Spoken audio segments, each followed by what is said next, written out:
Hello, and welcome back to my messy room. Normally, I don't wear an appropriate shirt. Like, I have a leprous shirt. I didn't wear it when I covered leprous on the channel. But today I've dressed appropriately. We are talking about the Reticent. It has been 2 weeks since the release of their album Please. Now, if you're unfamiliar, I talked about the Reticent already in my 10 bands that are underrated and that you need to listen to video. They released their new album. It's been 2 weeks. I should have done this sooner, but I've been procrastinating this. But it's given me time to really listen. You know, a lot of people will review the album after a listen or two, try to get it as soon as possible. But I've just been spending time with this album. And let me say, it's so good. Is it my favorite Reticent album? No, that would be the Oubliette. I'm wearing the t-shirt. But it's very close to second. It might tie for second of their albums for me. If I were to rank them, it would be really hard to choose second place because while On the Eve of Goodbye is phenomenal, so is this album. So let's get into it. Let me pull up the track list. Let me just go through each song. There's 10 tracks, 6 songs. We'll get to that in a minute, but 10 tracks. This is a journey. And this album is a hard journey because we're talking about anxiety and depression and suicide. So while on the one hand, I'd say if you're sensitive to those topics, beware. Don't avoid listening to it though, because I think this album tackles those subjects in a very, very good way. It's very real. It's very personal. You know, you can tell the singer knows what he's talking about when it comes to these subjects. So first we get Intake, and obviously that's a reference to being brought into the hospital. We get some spoken word while what I'd call the main motif of the album plays in the background on piano. So we get some spoken word, some that's describing what it's like to not want to talk about your emotions because you're afraid of those emotions reigniting from talking about it. But then we get some spoken word about how science shows that it's better to talk about it, which perfectly transitions into the next track, The Concealment, one of my favorites, the first single. When I first heard this as a single, it blew me away. The dynamics. Now, this is something that I've always appreciated about this band, but I think they take the dynamics up to an even bigger level by going up and down like a roller coaster when it comes to intensity. Not so much volume. I guess volume because there's less happening in certain parts of the arrangement than others, but the dynamics in intensity are phenomenal. We have moments where it's just a droning noise in vocals, which then comes back later, the same vocal part, but with drums and guitar on top, just to I almost want to do a listening party just to analyze what about this works really well. So that's The Concealment. Then Night River comes in. Trust me, I love every song off of this. It's just some more than others. The Night River, Those Who Can't Rest, is about insomnia and the mental and physical problems of not getting enough sleep, and also the mental reasons why people may not be sleeping.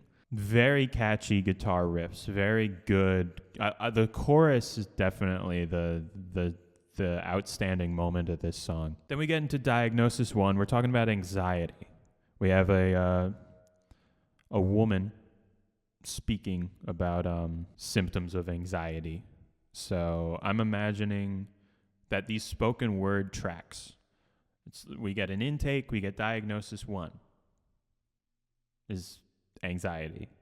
So I'm imagining that the spoken word kind of tells a story of a character that's been brought into the hospital and they're being diagnosed with anxiety, which leads perfectly into The Bed of Wasps, Those Consumed with Panic. Best song on the album. This is a metal masterpiece. That's all I really have to say about it. It is a metal masterpiece, and it features this one moment where Chris is just screaming, "Please stop," and it is one of the most gut-wrenching, emotional moments of any of their albums. It's one of the best moments of any of their albums right here. This is one of their best songs. Obviously, I'm a metalhead, so the heaviest song is going to be my favorite. But also, it's just I think it portrays anxiety perfectly.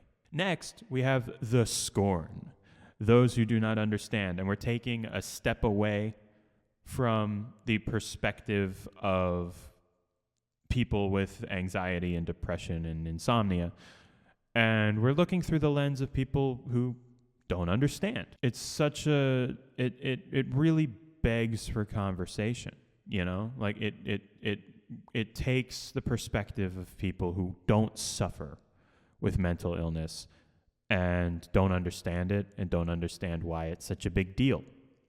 And it's really like a villain song. And it's the second single. It's also the longest track on the album, and it's really good. It might be lower on the list out of the 6 proper songs that aren't the spoken word tracks. It might be my least favorite, but that's not saying much because I still love it a lot. Then we go to Diagnosis 2. We're talking about depression. So we get the intake, we get Diagnosis 1 about anxiety, and we get Diagnosis 2 about depression, which, just like Diagnosis 1, which brought us into a song about anxiety, we get the Riptide, Those Without Hope.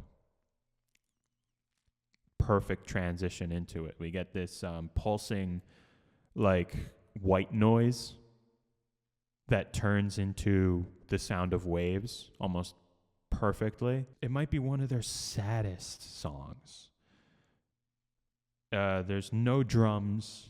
It's just guitar and vocals. It reminds me of their cover of Losing My Religion, but taken to an extreme level of just hopelessness.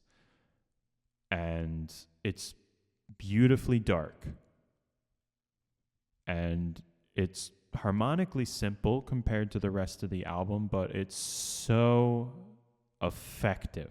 I feel my intestines sink just thinking about it. It's such a devastating track. And then that brings us to The Chance, Those Who Let Go. Now, I think it's up to interpretation what this means. If it's getting over mental illness, accepting that you live with it, or it's possibly even accepting death. In context, it feels like a suicide song. And there's a hopefulness to it, which to me makes it even more devastating. You know, talking about suicide in a hopeful musical context, especially with the long coda at the end of this song. If it were the saddest song musically, sure, it fits. But there's something about having this hopefulness at the end. It's that much more disturbing in like the best way possible. And then we get Discharge. We have what sounds like an account of someone, possibly the person in the last song, just committed suicide. This is why I think it's a suicide song. The last song is in the perspective of somebody else wishing they were able to save them from committing suicide. It's a really rough listen, but I like rough listens. There's something about confronting darkness with music that really attracts me to music. And this album does it so well. The fact that track 8, The Riptide, which we talked about, is such a slow guitars and vocals only kind of song, and then it picks up a little bit with the chants, but it's not like super intense, mind you. The chants is still one of the slower kind of ballads of the album.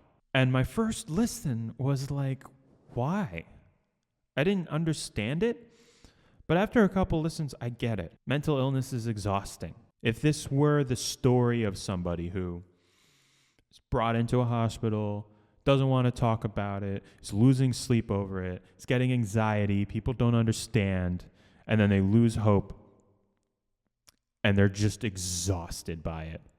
It's such an exhausting experience. So the music never reaching the energy that it did at the beginning, I think is genius. I think it's the perfect way to end it. And then the chants, and instead of transitioning to the last track perfectly and seamlessly, hard cut to silence. Like their song, The Decision, which is also a song about committing suicide. Again, first listen, that was jarring, and I didn't get it. And I would have preferred if there wasn't silence. But I think it's the best thing for them to do in this moment, is to just cut to silence. I almost wish the silence were a little longer. You know? So many things that I can say about this album that will be redundant from now on. So I'm just going to rank it. I'm feeling 8.5 to 9 out of 10. This is a phenomenal experience. It's a phenomenal album. It's got great music, a lot of interesting modal stuff going on, a lot of chromaticism, especially in Bed of Wasps. It's very chromatic there, a lot of tritones, a lot of what you'd expect in metal. It's not full growls, the whole album, obviously, with the slow ballads at the end. But we get some harsh vocals too, which I love Chris's harsh vocals. It reminds me of Opeth, reminds me of Ackerfeld's harsh vocals. Please go check this album out. Listen to this album is important, I think. It's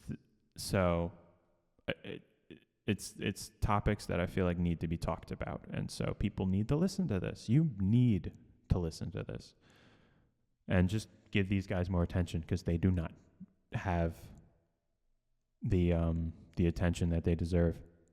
They should be up there with some of the biggest names of metal. They just do it so well. Yeah, that's all I have to say. I'm tempted. Let me know if you'd like me to go along with the album and kind of analyze it in more detail.